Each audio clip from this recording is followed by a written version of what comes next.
ہم سے یحییٰ بن صالح نے بیان کیا، کہا ہم سے فلیح بن سلیمان نے، وہ سعید بن حارث سے، کہا ہم نے جابر بن عبداللہ سے ایک کپڑے میں نماز پڑھنے کے بارے میں پوچھا تو آپ نے فرمایا کہ میں نبی کریم صلی اللہ علیہ وسلم کے ساتھ ایک سفر غزوہ بوات میں گیا، ایک رات میں کسی ضرورت کی وجہ سے آپ کے پاس آیا، میں نے دیکھا کہ آپ صلی اللہ علیہ وسلم نماز میں مشغول ہیں۔ اس وقت میرے بدن پر صرف ایک ہی کپڑا تھا، اس لیے میں نے اسے لپیٹ لیا اور آپ کے بازو میں ہو کر میں بھی نماز میں شریک ہو گیا۔ جب آپ نماز سے فارغ ہوئے تو دریافت فرمایا، جابر اس رات کے وقت کیسے آئے؟ میں نے آپ صلی اللہ علیہ وسلم سے اپنی ضرورت کے متعلق کہا۔ جب میں فارغ ہو گیا تو آپ نے پوچھا کہ یہ تم نے کیا لپیٹ رکھا تھا جسے میں نے دیکھا؟ میں نے عرض کی کہ ایک ہی کپڑا تھا، اس طرح نہ لپیٹتا تو کیا کرتا؟ آپ صلی اللہ علیہ وسلم نے فرمایا کہ اگر وہ کشادہ ہو تو اسے اچھی طرح لپیٹ لیا کر، اور اگر تنگ ہو تو اس کو تہبند کے طور پر باندھ لیا کر۔ صحیح بخاری حدیث نمبر 361۔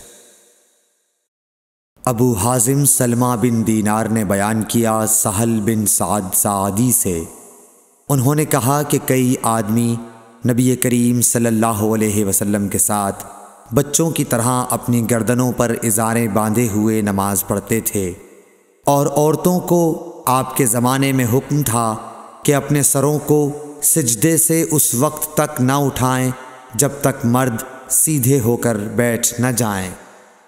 صحیح بخاری حدیث نمبر 362۔ مسروق بن اجدہ نے مغیرہ بن شعبہ سے فرمایا کہ میں نبی کریم صلی اللہ علیہ وسلم کے ساتھ ایک سفر غزوہ تبوک میں تھا۔ آپ نے ایک موقع پر فرمایا، مغیرہ پانی کی چھاگل اٹھا لے۔ میں نے اسے اٹھا لیا، پھر رسول اللہ صلی اللہ علیہ وسلم چلے اور میری نظروں سے چھپ گئے۔ آپ نے قضائے حاجت کی، اس وقت آپ شامی جبہ پہنے ہوئے تھے۔ آپ ہاتھ کھولنے کے لیے آستین اوپر چڑھانی چاہتے تھے لیکن وہ تنگ تھی، اس لیے آستین کے اندر سے ہاتھ باہر نکالا۔ میں نے آپ کے ہاتھوں پر پانی ڈالا، آپ صلی اللہ علیہ وسلم نے نماز کے وضو کی طرح وضو کیا اور اپنے خفین پر مسح کیا، پھر نماز پڑھی۔ صحیح بخاری حدیث نمبر 363۔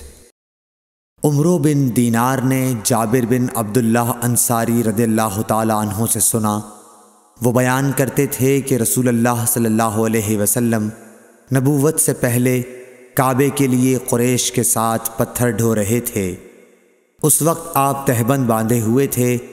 آپ صلی اللہ علیہ وسلم کے چچا عباس نے کہا کہ بھتیجے کیوں نہیں تم تہبند کھول لیتے اور اسے پتھر کے نیچے اپنے کاندھے پر رکھ لیتے تاکہ تم پر آسانی ہو جائے۔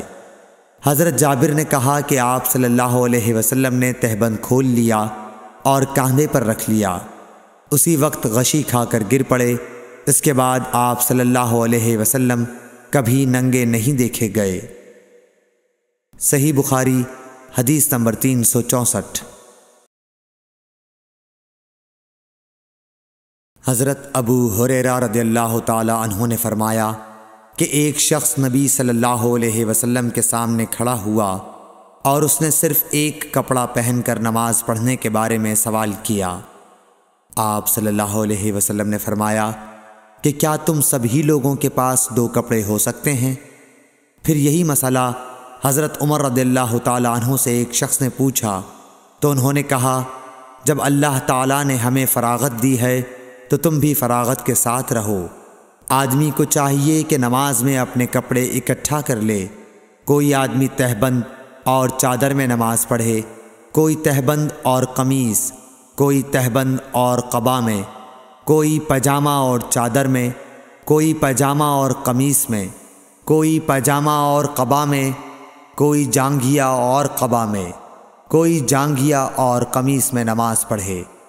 ابو ہریرہ رضی اللہ تعالی عنہ نے کہا کہ مجھے یاد آتا ہے کہ آپ نے یہ بھی کہا کہ کوئی جانگھیا اور چادر میں نماز پڑھے۔ صحیح بخاری حدیث نمبر 365۔